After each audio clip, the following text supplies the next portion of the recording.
More of the terrible practices of ICE have come to light recently. Take a look at this. US immigration officials allegedly tortured Cameroonian asylum seekers to force them to sign their own deportation orders in what lawyers and activists describe as a brutal scramble to fly African migrants out of the country in the run-up to the election. So we have details on what this actually looked like in practice.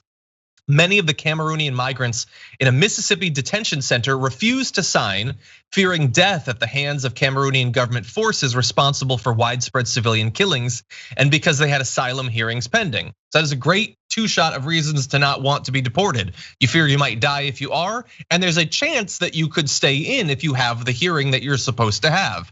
Thus the scramble to get them out. According to multiple accounts, detainees were threatened, choked, beaten, pepper sprayed, and threatened with more violence to make them sign. Several were put in handcuffs by ICE officers, and their fingerprints were taken forcibly in place of a signature on documents called stipulated orders of removal, by which the asylum seekers waive their rights to further immigration hearings and accept deportation. A complaint filed by FFI and the Southern Poverty Law Center cites 8 cases of forced signatures or fingerprints on stipulated orders of removal. One of those involved, identified by the initials BJ, said that on the 27th of September, ICE officers pepper sprayed me in the eyes, and one officer strangled me almost to the point of death. I kept telling him, I can't breathe. I almost died. As a result of the physical violence, they were able to forcibly obtain my fingerprint on the document. This is right up there with the sickest things that we found out, and almost always the truly sickest things that the Trump administration have done has been routed through ICE. It's just horrendous. John, these stories really do something to me, and on a couple of different levels. Number one, the group of people who are pedantic around whether or not we should call these people fascists, right? What we always find out after the fact is that what we knew was going on was just the surface of what's going on.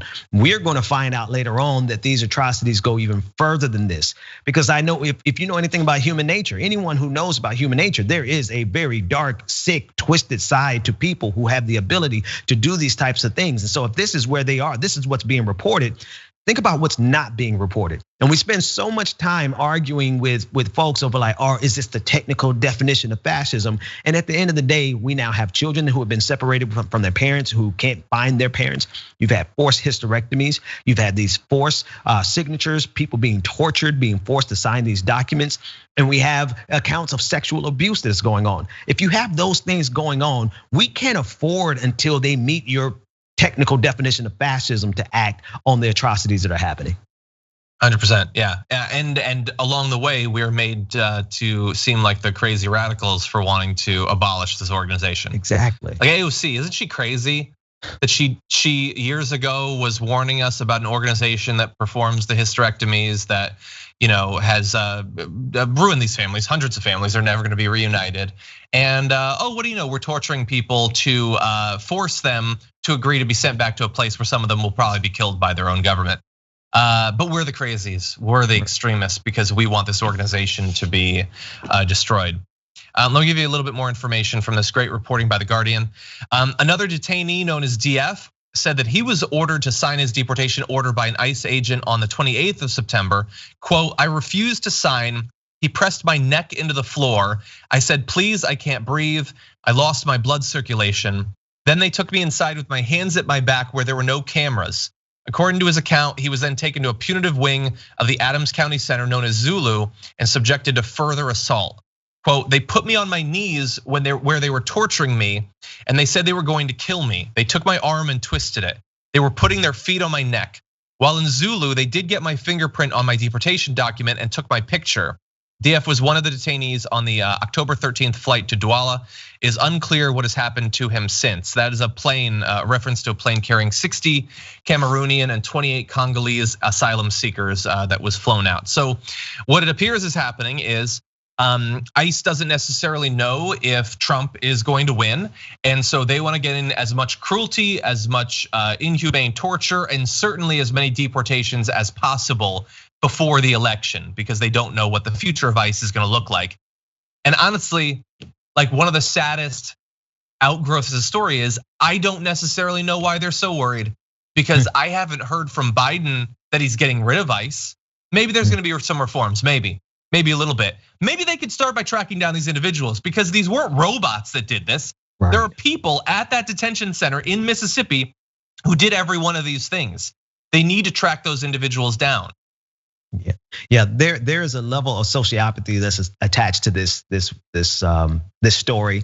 These ICE officers and the fact that they're able to sufficiently dehumanize their victims that they can carry out this type of thing. The thing about it is this is why it's so dangerous. Is it actively flows from the White House in terms of the dehumanization, right? These are the type of, think about how they behave, how conservatives behave in the streets with regard to Black Lives Matter and protesters and the assault that you see from police officers, the brutal beatdown that you see across the country, the 75-year-old man in New York who had his skull cracked because he got pushed down. Like, that's what they do to people who they consider fellow Americans.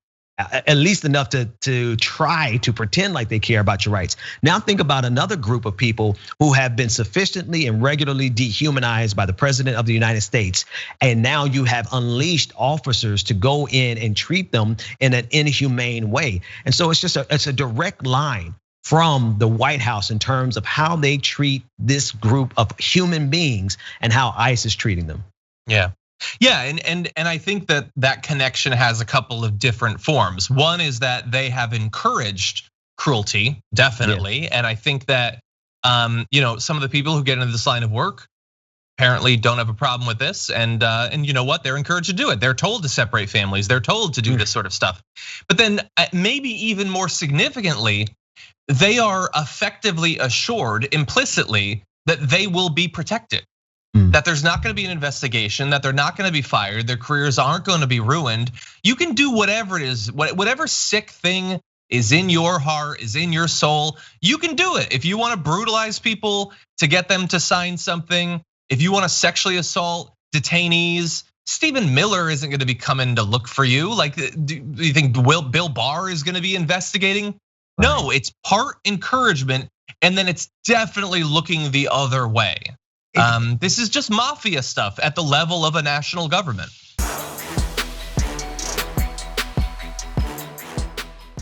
Check out the Damage Report podcast each day, wherever you get your podcasts, whether Pocket Casts or Stitcher or iTunes.